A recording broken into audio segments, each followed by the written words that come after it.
રાજ્યમાં કમ્પ્યુટર શિક્ષકોની ભરતી કરવા મામલે ટાટ પાસ ઉમેદવારોએ વિરોધ નોંધાવ્યો હતો। ટાટ 1 અને ટાટ 2 પાસ ઉમેદવારોએ સરકાર પાસે ભરતી કરવાના મુદ્દે સૂત્રોચ્ચાર કર્યા હતા। ઉમેદવારોએ માંગ કરી હતી કે રાજ્યમાં 6 વર્ગવાળી 2500થી વધુ શાળાઓમાં કમ્પ્યુટર શિક્ષકોની કાયમી ભરતી કરવામાં આવે અને આ માટે ખાસ મહેકમ ઊભું કરવામાં આવે। સરકારી શાળામાં કમ્પ્યુટર શિક્ષકોની જરૂર છે।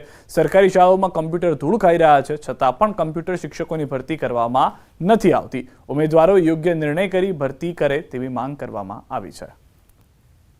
અમારી બેઠકો લગભગ ગણીએ તો 2525 જેવી 6 વર્ગ ઉપરની શાળાઓ છે। તેમાંથી અમારી માંગણી છે કે અમારા પૂરતા પ્રમાણમાં અમારા ઉમેદવારોને લાભ મળે એ રીતે સરકારો અમારી જગ્યા કાઢી આપે।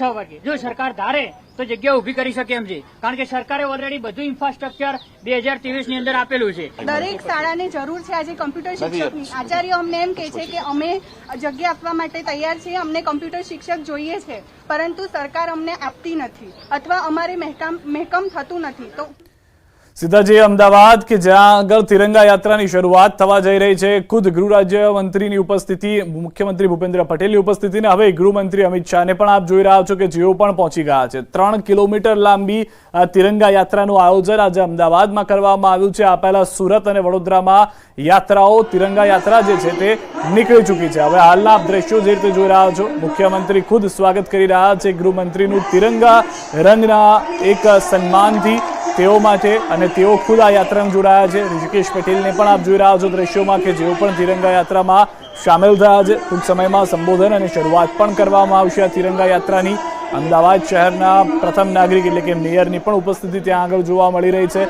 આ તમામ લોકોની ઉપસ્થિતિની અંદર 3 કિલોમીટર લાંબી તિરંગા યાત્રા કાઢવામાં આવશે, જેનો મુખ્ય ઉદ્દેશ એ પણ છે કે લોકો ઘર ઘર 15મી ઓગસ્ટે તિરંગો ફરકાવે। આને કારણે સુરતથી આજે જે જાણકારી મળી છે, જે સમાચાર આવ્યા છે કે સુરતના વેપારીઓને તિરંગા યાત્રાનો લાભ મળ્યો છે। તિરંગા યાત્રાના કારણે તેઓને કરોડોની આવક થઈ છે।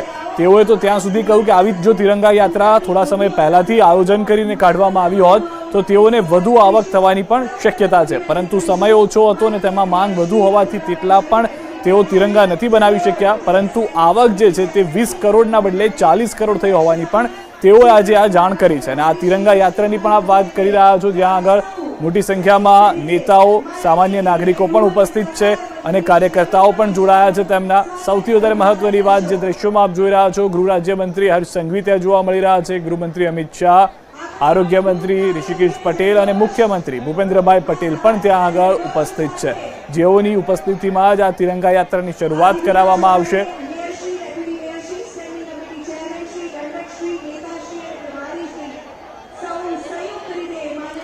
સ્ટેન્ડિંગ કમિટીના ચેરમેન ત્યાં જોવા મળી રહ્યા છે, મેયરની ઉપસ્થિતિ ત્યાં જોવા મળી છે, ધારાસભ્યો અમદાવાદ શહેરના અલગ અલગ વિસ્તારના પણ છે કે જે ઉપસ્થિત રહ્યા છે વિસ્તારની અંદર।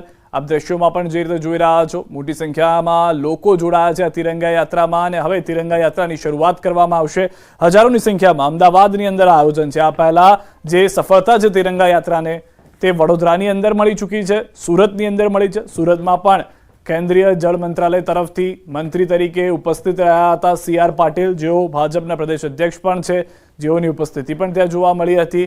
અને હાલમાં ખુદ કેન્દ્રીય ગૃહમંત્રી અમિત શાહ જે છે તેઓ આવી પહોંચ્યા છે અમદાવાદ અને હવે આ તિરંગા યાત્રાની શરૂઆત કરવામાં આવશે। નિકોલ ખોડિયાર મંદિર સુધી તિરંગા યાત્રાનું આયોજન કરવામાં આવશે। સૌથી વધારે મહત્વની વાત, લોકોને સંદેશો જાય, જે જવાનોએ દેશ માટે શહાદત વહોરી છે, જે લોકો દેશને સુરક્ષિત રાખવા માટે પળે પળ તત્પર રહે છે, તેવા તમામ લોકોને આ શ્રદ્ધાંજલિ રૂપે તેઓનો આત્મવિશ્વાસ વધારવા માટે ને તેઓ માટે કે દેશ તેમની સાથે છે એ સ્પષ્ટ કરતો આ સંદેશો જે છે તે તિરંગા યાત્રા થકી મોકલવાનો પ્રયાસ કરવામાં આવી રહ્યો છે।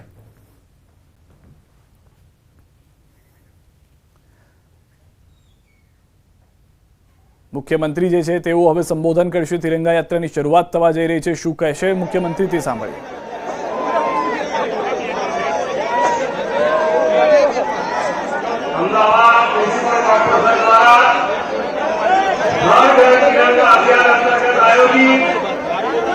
તિરંગા યાત્રામાં શુભારંભ પ્રસંગે આપણી સૌની સાથે મંચ પર ઉપસ્થિત કેન્દ્રીય ગૃહ અને સહકારિતા મંત્રી આદરણીય અમિતભાઈ શાહ સાહેબ, મારા સાથી મંત્રી શ્રી ઋષિકેશભાઈ પટેલ, જગદીશભાઈ વિશ્વકર્મા, રાજભાઈ ગઢવી, સાંસદ શ્રી અશોકભાઈ Patel,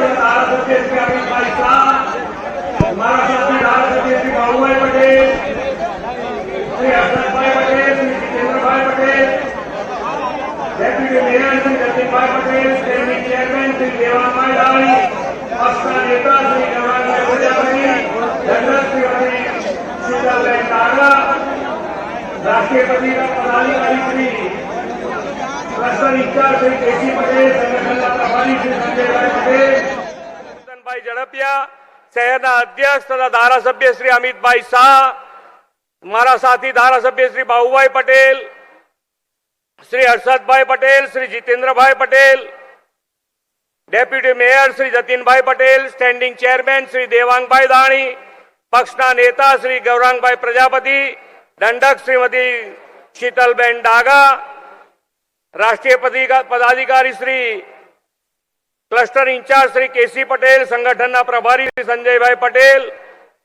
municipal commissioner Shri, collector Shri, police commissioner Shri, ચૂંટાયેલા જનપ્રતિનિધિ, સંગઠનના પદાધિકારી, સૌ નાગરિક ભાઈઓ બહેનો, પ્રેસ મીડિયાના મિત્રો, સૌને મારા નમસ્કાર. વિશ્વ નેતા અને દેશના યશસ્વી વડાપ્રધાન શ્રી નરેન્દ્રભાઈ મોદીએ દેશને મળેલી મહામૂલી આઝાદીનું ગૌરવગાન કરવા, આઝાદીના લડવાઈઓના બલિદાનને યાદગાર બનાવવા માટે હર ઘર તિરંગા યાત્રાના અભિયાનને પ્રેરણા આપી છે. વડાપ્રધાનશ્રીના નેતૃત્વમાં દેશનો આ અમૃતકાળ છે. 2047માં આપણે આઝાદીની શતાબ્દી ઉજવવાના છીએ.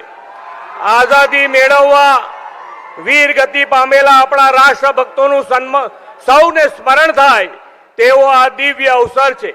આ વર્ષે તો દેશવાસીઓમાં અભિયાન માટે ખૂબ જ ઉત્સાહ અને ઉલ્લાસ જાગ્યો છે. આજે અમદાવાદમાં આપણા લોકલાડીલા સાંસદ અને કર્મઠ ગૃહમંત્રી શ્રી અમિતભાઈ શાહના નેતૃત્વમાં આજે તિરંગા યાત્રા રાષ્ટ્રભક્તિ સભર માહોલમાં યોજાઈ રહી છે. વડાપ્રધાન શ્રીનું સ્પષ્ટ માનવું છે કે તિરંગો લોકોને એક સાથે લાવે છે.